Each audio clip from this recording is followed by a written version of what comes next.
Hello everybody.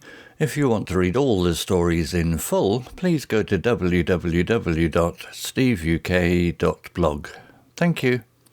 Short story 220, The Friday Night Market. London buzzed with its usual Friday night energy. Maya, a recent university graduate, dodged through the crowds in Camden Market, her worn back-to-pack bumping against people's legs. Unlike the tourists with their fancy cameras, Maya was here for a purpose. She finally reached her destination, a small stall tucked away in a corner. A friendly-faced woman with warm brown eyes greeted her. "Maya, good to see you again. Ready for your shift?" "Absolutely, Sarah," Maya replied, a smile spreading across her face. Sarah, a local artist, ran Quirky by Design, a stall selling handmade crafts. Maya had been volunteering here every Friday night for the past year, a welcome break from her usual job at the local coffee shop. Tonight, however, was different. Sarah held up a small, ornately framed painting. "This just arrived today," she said. "Isn't it beautiful?" The painting was a vibrant landscape, capturing a field of wildflowers swaying in the summer breeze. It resonated with Maya, a stark contrast to the concrete jungle of London. "Wow," she breathed, "it's perfect." The rest of the evening flew by. Maya chatted with customers, explaining Sarah's creations and helping them choose the perfect souvenir. A young couple bought a set of mismatched earrings, giggling at their quirky design.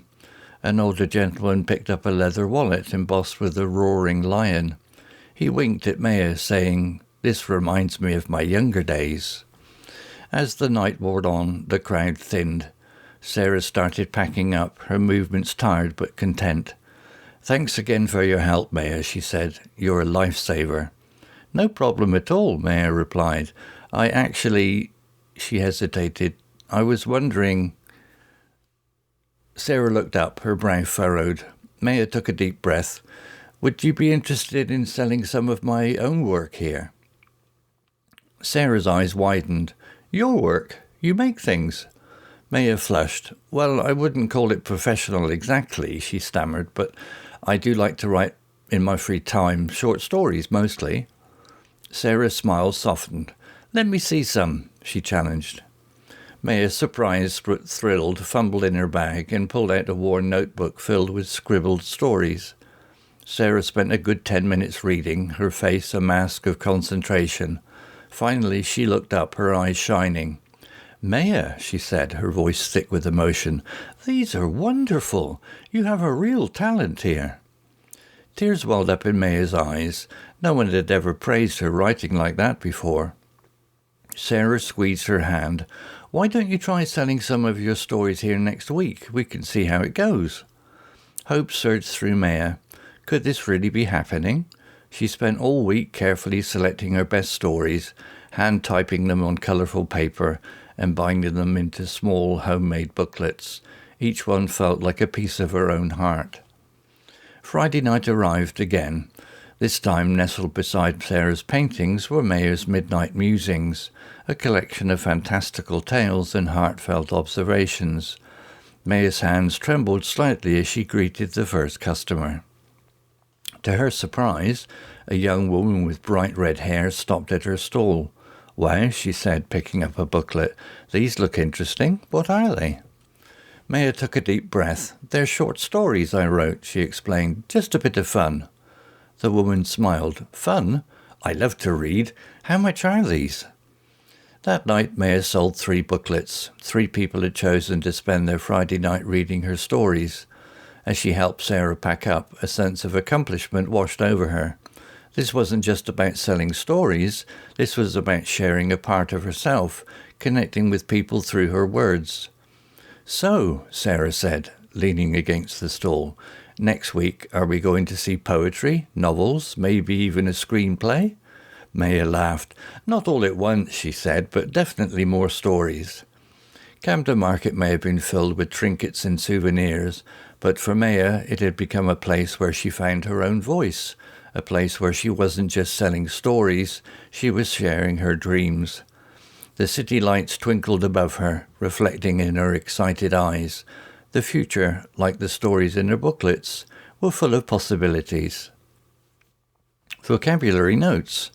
Buzzed, verb. This means to be full of activity and excitement. Here it describes the lively atmosphere of London on a Friday night. Example, the market buzzed with people and music. Worn, adjective. This describes something that shows signs of use. Maya's backpack is worn, meaning it's used often and might have some tears or faded colours. Example, she carried her groceries in a worn canvas bag. Tucked away, phrasal verb. This means to be hidden or in a secluded spot. Sarah's stall is tucked away in a corner, meaning it's not immediately visible to everyone passing by. Example, we found a cosy cafe tucked away down a side street. Ornately framed, adjective phrase. This describes a frame that is decorated with elaborate designs or patterns. The painting Sarah shows Maya has an ornately framed edge, making it look more special. Example, the museum displayed an ornately framed portrait. Flew by, phrasal verb. This means that time passed quickly and unnoticed.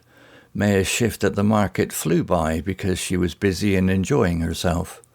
Example, the movie was so good the 2 hours just flew by. Thinned, verb. This means that something has become less crowded. As the night went on, the crowd at the market thinned, meaning fewer people were browsing the stalls. Example, the traffic thinned out as we approached the highway exit. Worn but content, adjective phrase. This describes someone who might be tired but feels satisfied and happy. Sarah is worn but content after a long day at the market. Example, the firefighters were worn but content after finally extinguishing the blaze. Fumbled, verb. This means to search for something clumsily or nervously. Maya fumbled in her bag for her notebook, feeling a bit shy about showing her writing. Example, he fumbled for his keys in his pocket as he rushed out the door. Welled up, phrasal verb. This means that tears came to someone's eyes. Tears welled up in Maya's eyes when Sarah praised her writing. Example, tears of joy welled up in her eye as she held her newborn baby. Surged, verb. This describes a feeling that suddenly becomes strong and powerful. Hope surged through Maya when Sarah offered her a chance to sell her stories. Example, a wave of excitement surged through the crowd as the band took the stage. Story written by Google Gemini AI. Images created by Desgo.com AI.